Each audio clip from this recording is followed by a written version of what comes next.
Alright. I don't know why I went into that corner there, because you can see on the bottom there, you can save anywhere in the warp rooms just by pressing the L2 button.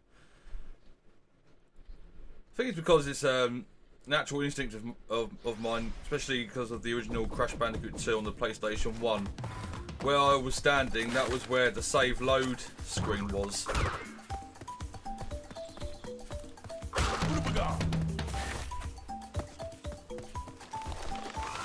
Now, I remember this level when I first ever played Crash Bandicoot 2 back in the day. This level used to always give me freaking problems. That's because, you'll see in a minute, we'll get to a certain part of the level and there's a fork in the road. And what it is, in order to get all the boxes, you need to go down one path, then backpedal backwards to the start of the fork, and then go down the other part. But you try here. This is the fork in the road. Easy one to do is go down the left one, just here. Do this part first, and then you've got to go backwards to the start of the fork. And it is freaking annoying of having to walk towards the screen backwards, because you've got all these pits you have to avoid. I want to clear the path of all enemies so I don't have to worry about them as much.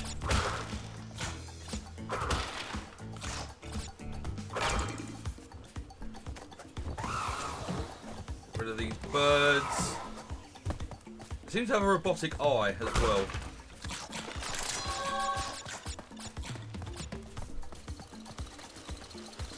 Now these have got right. That was stupid. I was gonna say that those enemies have got razor blades on their back, so you can't jump on them.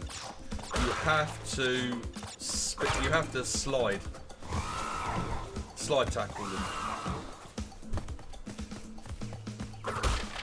I tried to slide, but as you saw there, I went from a tiny bit of a slide then into a crawling segment. But I'm going to avoid them anyway. This is where, now that I've got all the crates here, all the boxes, this is where I need to start going backwards.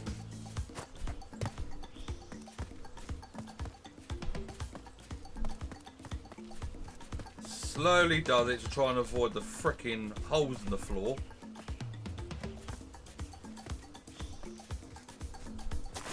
Oh, there's one. Jump over that. Can I do it? Yes, done it. Brilliant. That part always got me. It's 2 or 3 pits, one after the other. Here, you have to slide. Like that.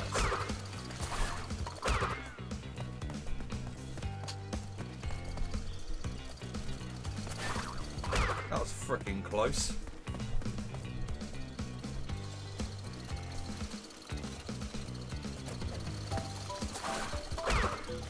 Go to safe through. I'm not taking any freaking chances.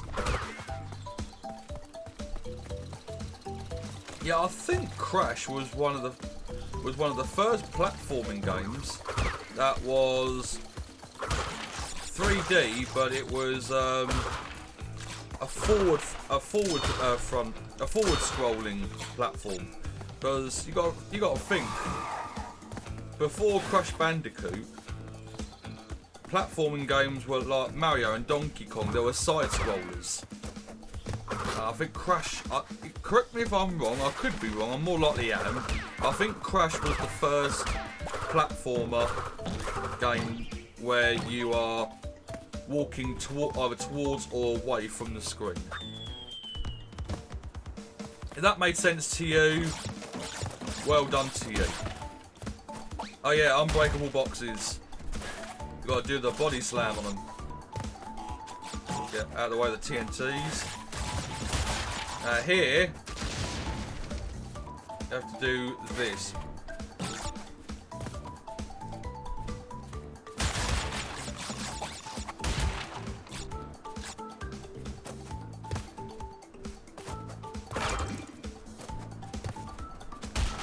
That. Now we need to go backwards. Now here. Now I've already jumped on the bottom one. That's going to break now. Do it like that.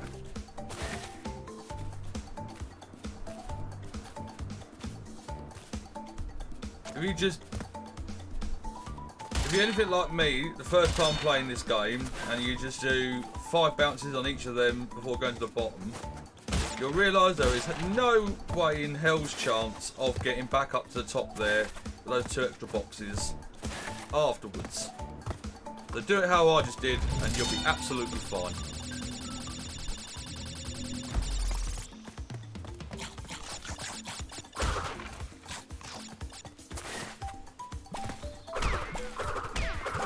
And the level should be coming up very shortly.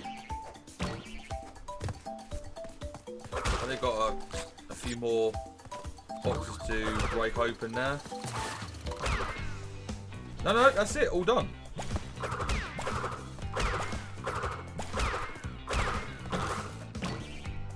Which is good really, because we're at the end of the level.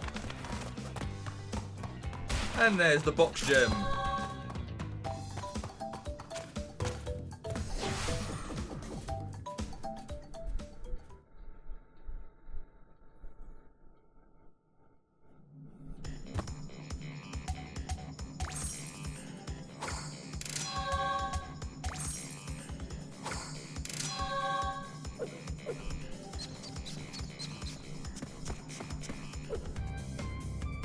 Alright, last level for this warp room, Crash Dash. Now this is a staple of Crash Bandicoot games, this style of level. We are going to be chased by a frickin' boulder.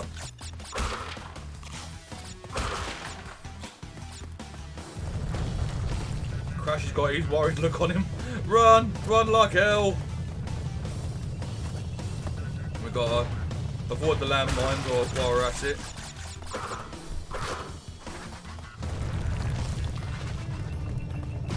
So yeah, there are obstacles that we've got to avoid as we're running towards the screen while being chased by a frickin' boulder. Like these electrical fences here.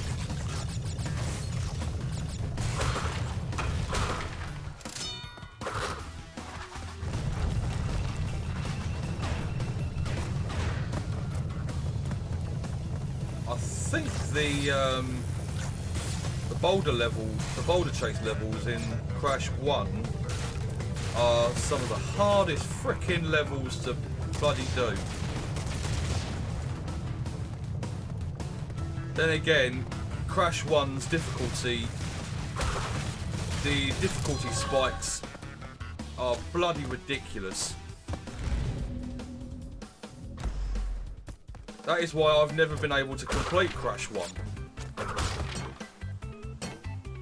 I'm not going to be playing it anytime soon, believe you and me. If you guys want me to play it, please let me know in the comment section. But it's not on my priority list at the current stage. Wait for them to blow up and then we can go to this bit. 5 bounces, then we've got to jump to the next one.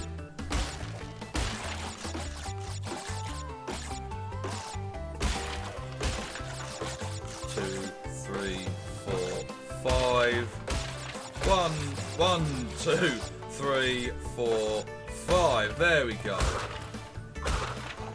Bonus round complete.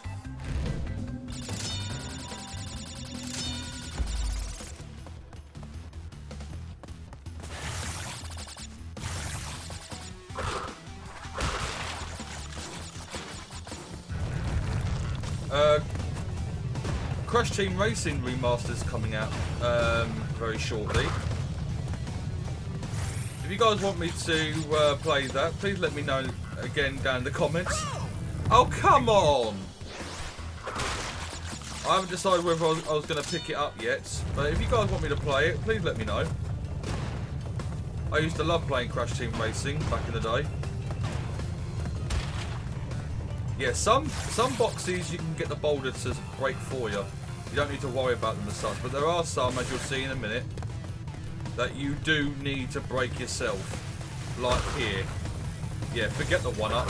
That's not a priority. Yeah. Bloody hell.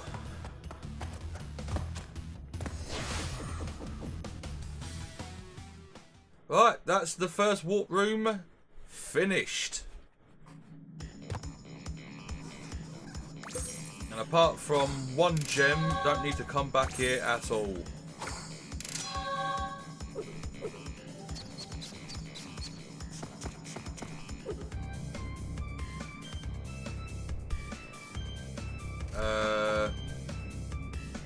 I thought there was supposed to be another Cortex segment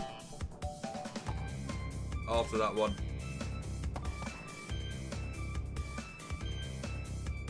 Really? Okay, alright then, we'll just go to our first boss, Ripperoo. Hint. Well, that went by so freaking quickly. Didn't even get a chance to read it, but well, I don't need a hint. This one's an easy one.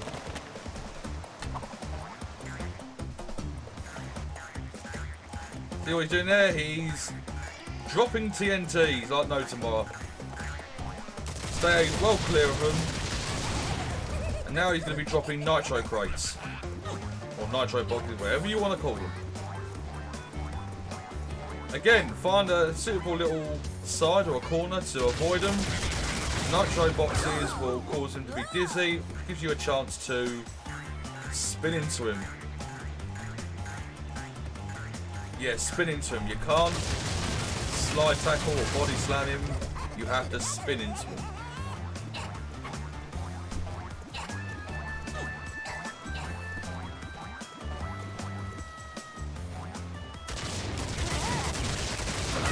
Go, one more.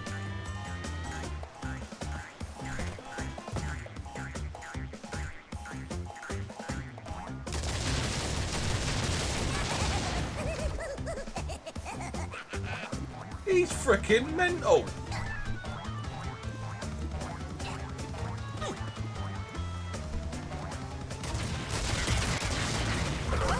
There we go, first boss done.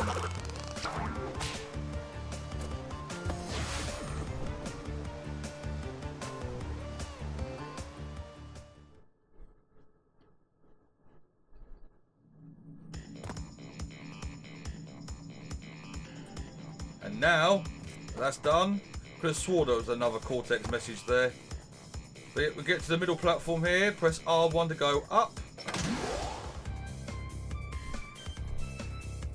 And now we're in the second warp room. Ice themed. Ah, here's Cortex. I see that Ripperoo failed to prove much of a challenge yet again.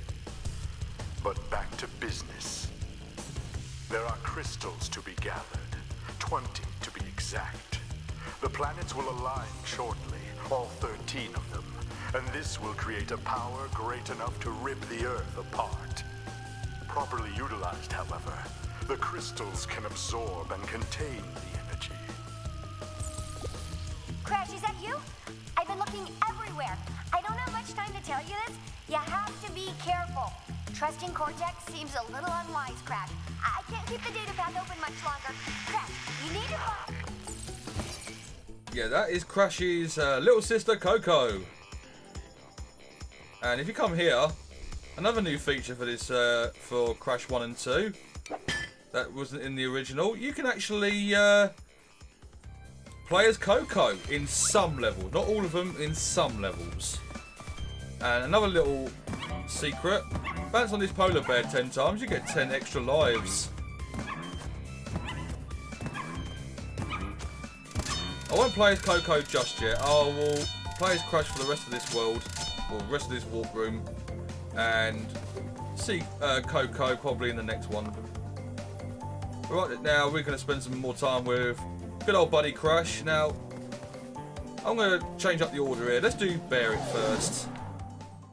I'm going to do the levels in order from left to right. I'm going to change it up. This is another one of the levels that I do enjoy. Although it does cause... It did... I don't know much now. But it did cause me loads of frustration. We get to ride a polar bear. Yeah. And I did that on purpose because I missed a box. I am not missing any freaking boxes. This is a bit like the Wild Hog levels of the first Crash. And instead of it being coming towards the screen, you're going away from the screen. And it's a polar bear, not a warthog.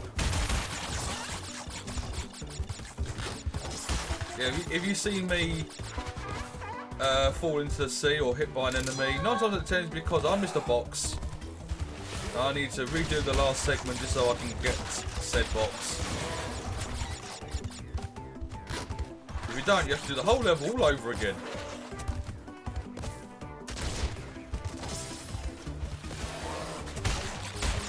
So far, so good.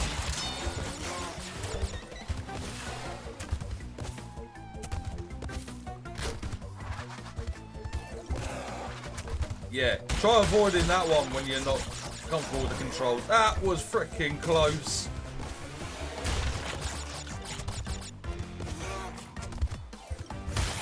Ow. Really? One lousy freaking box.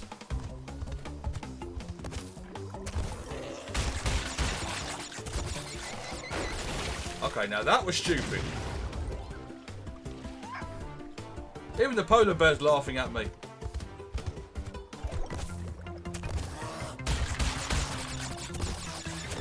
There we go.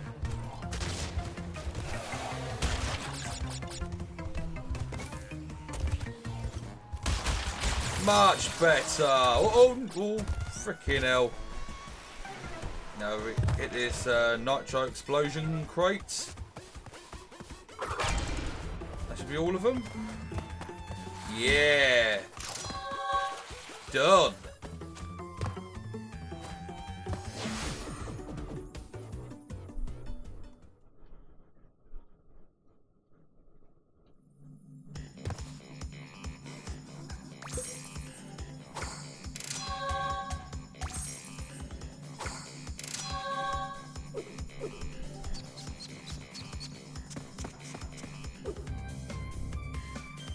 Right, what level should I do next? Snow Biz, Air Crash, Crash Crush, or the Eel Deal?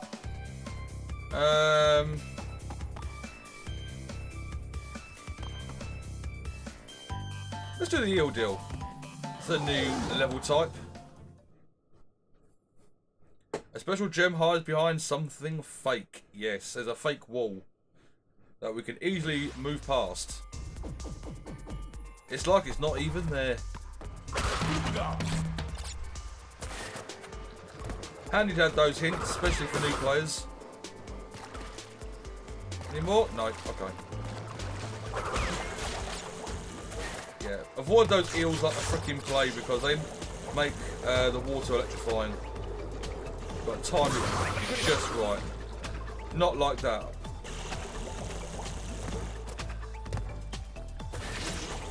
There we go.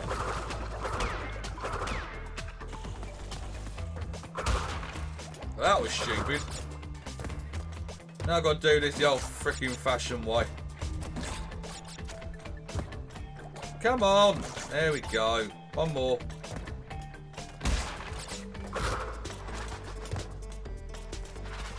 Now we have robot mice. Robo mice. There we go. I'm going to call them robo mice.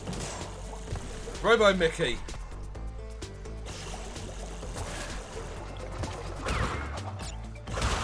Again, we've got a fork in the road. Right, that's where the fake wall is. You hadn't have freaking guessed. But I'm gonna go down here first.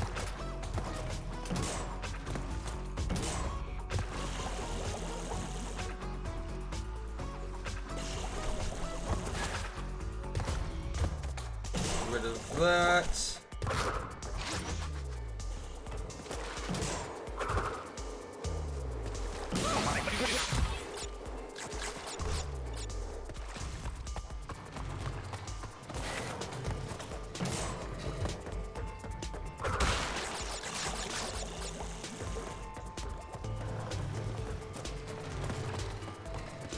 That was freaking close.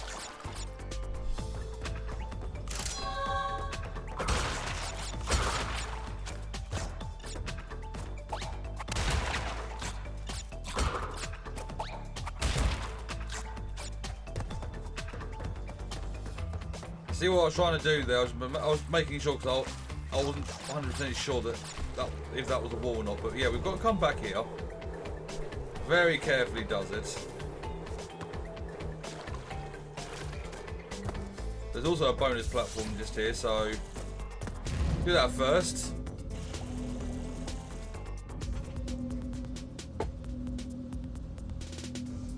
I was actually hoping that I would hit the nitro box, one with the exclamation mark on it. But no, that wasn't the case.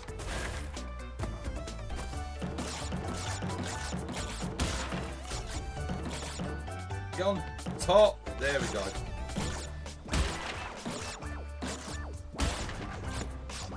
There we go. Done.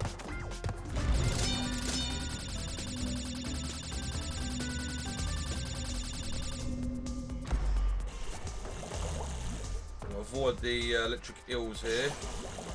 Or eel.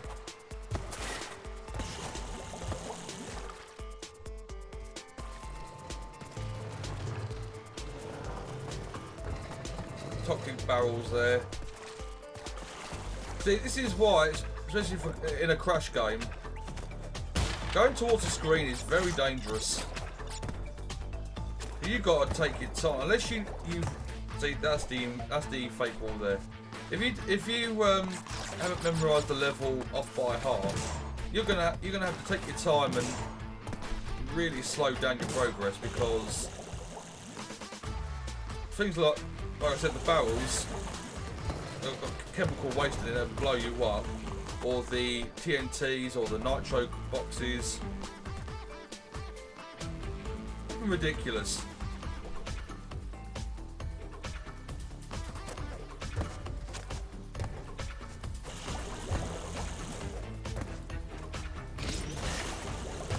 I was getting a bit worried there. I thought I was at the end of the level.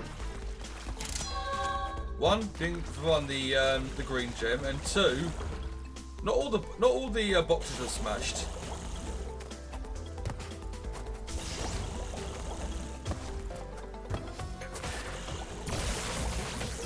Seriously, doesn't matter. I've got the gem anyway. It does not matter.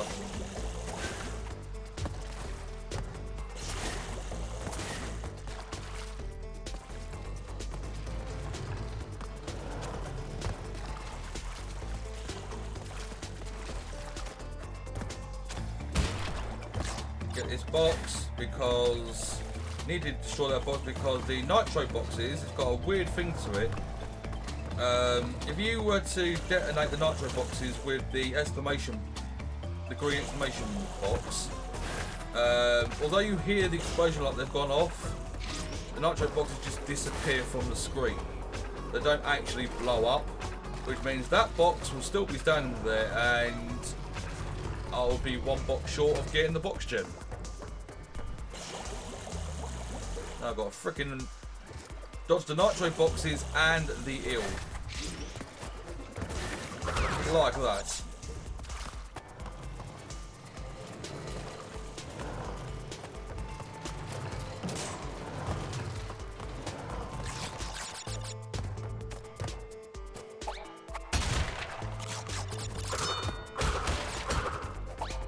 I think it's brilliant that you can actually now play as Coco in Crash 1 and Crash 2. I think that was an awesome idea to implement.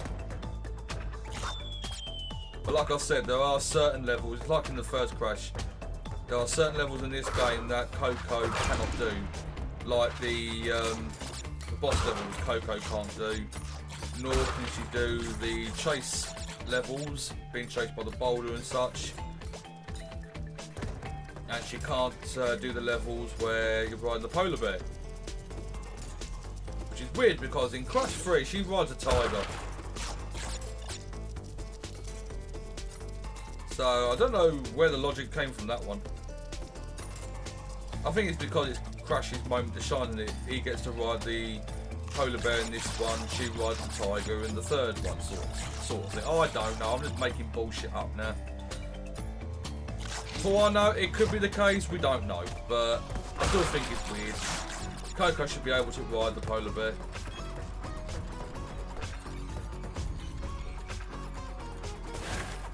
That's the end of the level.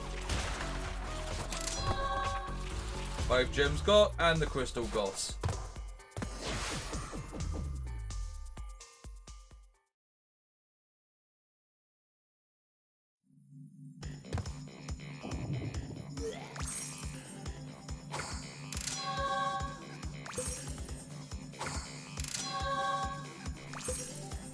Oh, that's disgusting, taking it out your arse like that, Crash. No! Right, I'm gonna go and save.